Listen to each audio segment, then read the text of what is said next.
जय हिंद। स्कूल गुरु मैनेजमेंट में आपका फिर से एक बार हार्दिक स्वागत है। एक ऐसी व्यवस्था, बार बार बताना पड़ता है मुझे, एक ऐसी व्यवस्था जिसके लागू होने से विद्यालय को क्षेत्र का नंबर 1 विद्यालय बनाया जा सकता है। विद्यालय की जितनी भी कमियां हैं उन्हें दूर किया जा सकता है। शिक्षकों के जो कार्य कुशलता है उसे 4 गुना किया जा सकता है। लेकिन हमें सिस्टम के अनुसार कार्य करना पड़ेगा, क्योंकि जिन विद्यालयों में सिस्टम नहीं है, सिस्टमेटिकल वर्क नहीं होता है, वे विद्यालय प्रोग्रेस नहीं कर पाते हैं। तो टीचर डायरी को हम एक्सप्लेन कर रहे थे, पिछली रिवीजन करा देते हैं। पहले हमने आपको पर्सनल टाइम टेबल के बारे में बताया कि यहां पर आपको पर्सनल टाइम टेबल अपना मेंशन करना है, लकड़ी की कच्ची पेंसिल, ताकि मिटाया भी जा सके। दूसरा नेम ऑफ डे टास्क है। इन्हीं पॉइंट्स को हम क्लियर कर रहे हैं। 2 पॉइंट्स क्लियर किए जा चुके हैं, आज हम तीसरा पॉइंट क्लियर करेंगे। तो जब प्रार्थना होगी तब प्रार्थना के सब बच्चे अपनी प्रार्थना करेंगे, आप अपनी प्रार्थना करोगे कि हे ईश्वर, ये जो पॉइंट्स हैं पढ़ पढ़ करके कि आज मैं अपने शिक्षण में इन्हें लागू कर सकूं। और जब ये पॉइंट्स आपके शिक्षण में लागू हो जाएंगे, सारे के सारे, पता होना अलग बात है और लागू होना अलग बात है। सबको पता है कि सुबह को जल्दी उठना चाहिए, सुबह को दौड़ लगानी चाहिए, लेकिन दौड़ते नहीं है। ठीक है, तो पता होना अलग बात है, लागू होना अलग बात है। तो हमें ये शिक्षण में लागू करना है, अप्लाई करना है अपने शिक्षण में। तो पॉइंट नंबर 3 को देखते हैं।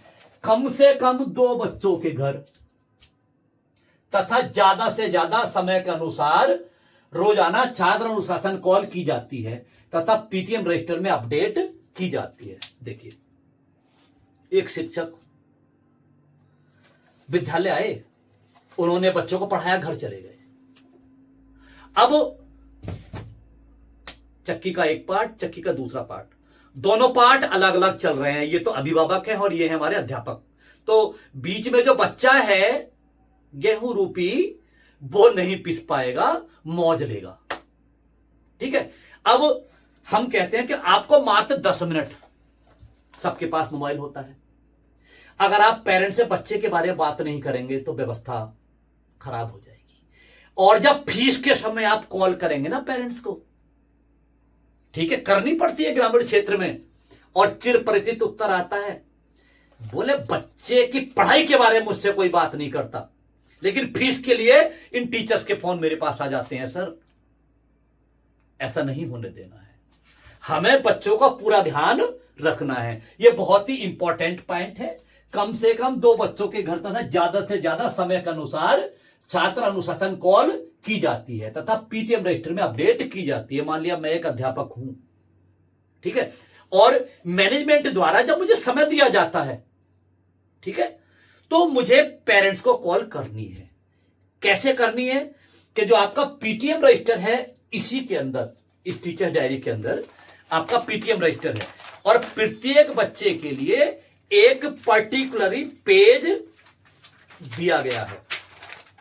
देखिए, यहां जब इसे ओपन करेंगे तो बीच में जाकर के माय रिमेनिंग वर्क के बाद में यह हमारा पीटीएम रजिस्टर यहां से स्टार्ट हो जाएगा।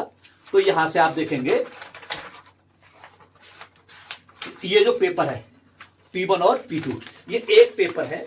ये एक पेपर प्रत्येक बच्चे के लिए दे रखा है। एक बच्चे के लिए अलग है, अगले बच्चे के लिए अलग है, अगले बच्चे के लिए अलग है, अगले बच्चे के लिए अलग है। ठीक है, तो हम इस पेपर को एक्सप्लेन करेंगे। यहां पर हमें जाकर के बच्चे की उस पीटीएम को चढ़ाना है। कैसे चढ़ाना है, आइए इसे थोड़ा बड़ा करके दिखाते हैं, आगे चलते हैं। पीटीएम रजिस्टर क्लास, ठीक है। अब हम आ जाते हैं पीटीएम रजिस्टर के जो पेजेस हैं, ये वाला पेज, पहला वाला। हर बच्चे के लिए एक पेज मैंने भी बताया था आपको। तो P1 में क्या है, student's name and class, father's name, उनका mobile number and address. Address में केवल गांव का नाम डालना है, मोहल्ले का नाम डालना है, ज्यादा बड़ा एड्रेस नहीं डालना है। ठीक है, तो इसे तो हम बाद में एक्सप्लेन करेंगे। लेकिन हमें क्या करना है कि जो हमें जो कम से कम 2 बच्चे के घर कॉल करनी है, वो P1 के बाद में इसके पीछे का जो पेज है वो है P2, इसी के पीछे का। तो यहां पर पीटीएम के लिए ही सारा कुछ दे रखा है। देखिए, सबसे पहले तो एसटीएम है, बाद में समझाएंगे। स्कूल पीटीएम फॉर पेरेंट 1 2 3 4 5 6 7 8 9, यह फोन पीटीएम। तो आपने क्या करना है, यहां पर डेट इंसर्ट करनी है। आ जाते हैं ऊपर, देखिए ऊपर से यहां पर आपको डेट इंसर्ट करनी है। फिर एलबीडब्ल्यू वर्क के बारे में पूछना है आपको। जब क्लास रजिस्टर में हमने आपको बताया था कि एलबीडब्ल्यू वर्क क्या है, जब बच्चा घर पर रिवीजन करता है या नहीं करता है। स्टडी टाइम के बारे में पूछना है, ट्यूशन पढ़ता नहीं पढ़ता है, कौन पढ़ाते हैं, क्योंकि टीचर्स ने क्या सोच रखा है। कुछ ग्रामीण क्षेत्र में टीचर्स हैं, अगर वे ट्यूशन पढ़ाते हैं तो क्या करते हैं,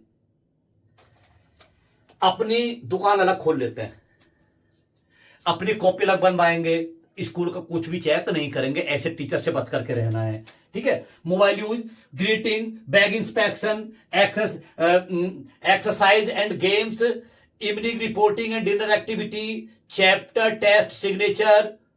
तो ये जब पीटीएम पेपर को हम अपडेट करेंगे पीटीएम रजिस्टर में आकर के बाद में, तो सारा का सारा आपको पता चल जाने वाला है। लेकिन हम करेंगे यहां पर आपको वो फोन पीटीएम चढ़ा देनी है कि क्या हुआ, पढ़ता है नहीं पढ़ता है, यस ऊपर वाले पॉइंट जो आए हैं यहां पर। और यहां पर पेरेंट्स नेम, किस पेरेंट्स से हमारी बात हुई है, और अपने सिग्नेचर।